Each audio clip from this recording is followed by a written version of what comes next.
संदीप ने अपनी माँ के कहने पर गांव में शादी कर ली थी। लड़की का नाम था सुनीता। माँ का कहना था एकदम मॉडर्न बहू नहीं होनी चाहिए, लेकिन उन्हें नहीं पता था कि गांव से आने वाली बहू सुंदर सुशील तो होगी और उसको गांव से बाहर भी निकाल लाएंगे, लेकिन उसके अंदर का गांव कैसे बाहर निकलेगा। शादी के कुछ दिन बाद, माँ टिफिन तो देना जरा। बेटा अब तो स्कूल नहीं ऑफिस जाता है, माँ से नहीं अपनी बीवी से टिफिन मांगा कर। ओके माँ। सुनीता टिफिन ले आओ। एक लो टिफिन, इसके अंदर पिस्ता डाल दिया है। पिस्ता? पिस्ता क्यों? सास जी ने बोला था ना कि आपको पिस्ता बहुत पसंद है। ओहो, मैंने पिस्ता नहीं पास्ता बोला था, पास्ता। पास्ता? कहीं होता है पास्ता?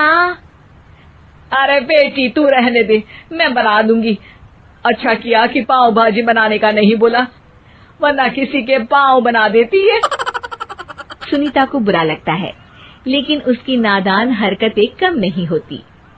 ऐसे ही एक दिन, अरे तुमने ये क्या लगाया है? अरे आप वो फूस फूस करके लगाते हैं ना, वही। डियो?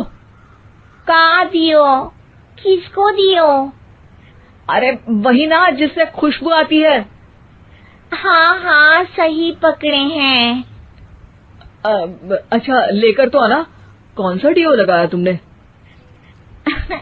अभी लेकर आते हैं जी। संदीप की बात मानकर सुनीता अंदर से खुशबू वाला फुसफुस लेकर आती है। ओएमजी! ओएमजी मतलब ओ माय गणेश ना।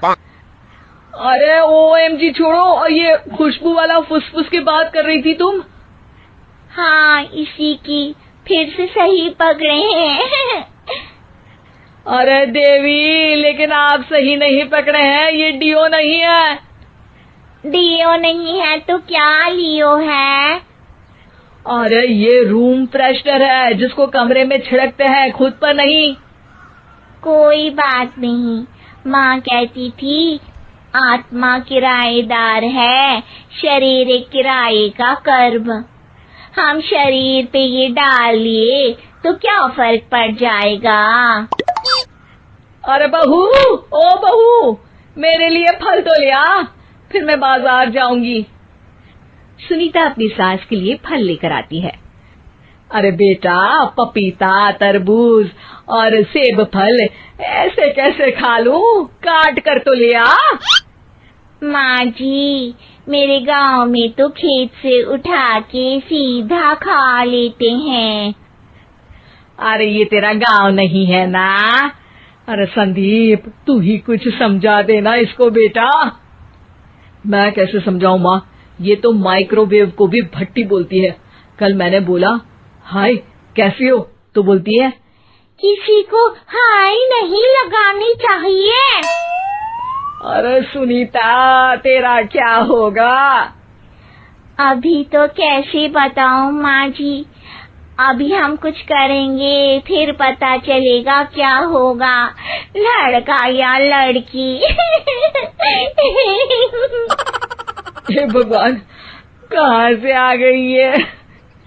रामपुर से जी, आप ही तो लेकर आए थे मुझे।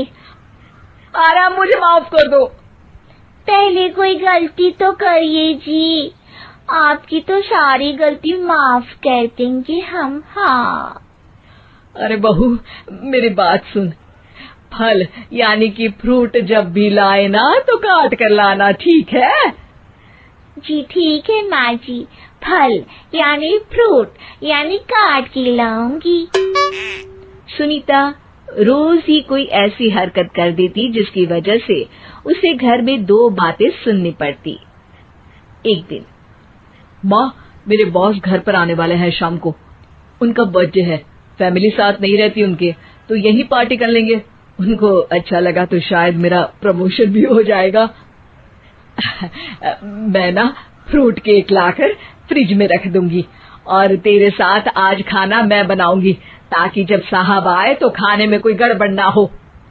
शाम को जब सारी तैयारियां हो जाती है, संदीप के साथ बड़े साहब भी घर आते हैं। फ्रूट केक तो ले आना बहू, फिर खाना खाएंगे।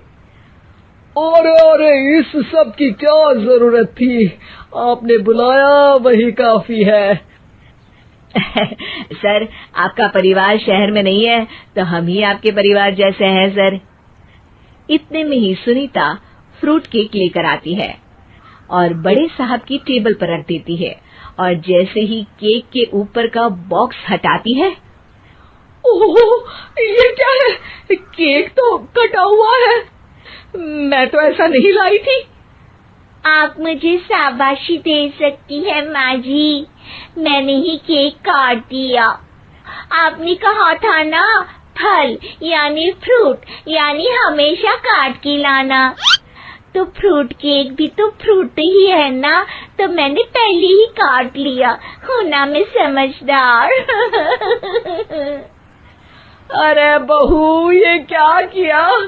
केक हमेशा वही काटता है जिसका जन्मदिन होता है। तुझे एक बात भी समझ नहीं आती, एक नंबर की बेवकूफ है। पूरा माहौल बिगड़ चुका था। संदीप को लगने लगा था कि साहब उसे प्रमोशन तो दूर की बात है, कहीं डिमोशन ना दे दे, लेकिन साहब बीच में ही बोल पड़ते हैं। अरे कोई बात नहीं, ये इनकी बेवकूफी नहीं है, इनका भोलापन है। बेटा आप कहाँ से हो? रामपुर गांव से। अरे वाह, गांव से? फिर तो आपके गांव में ताजे फल और सब्जियां मिलते होंगे। हाँ, सही पकड़े हैं। हम तो काटते भी नहीं, सीधा खा लेते हैं।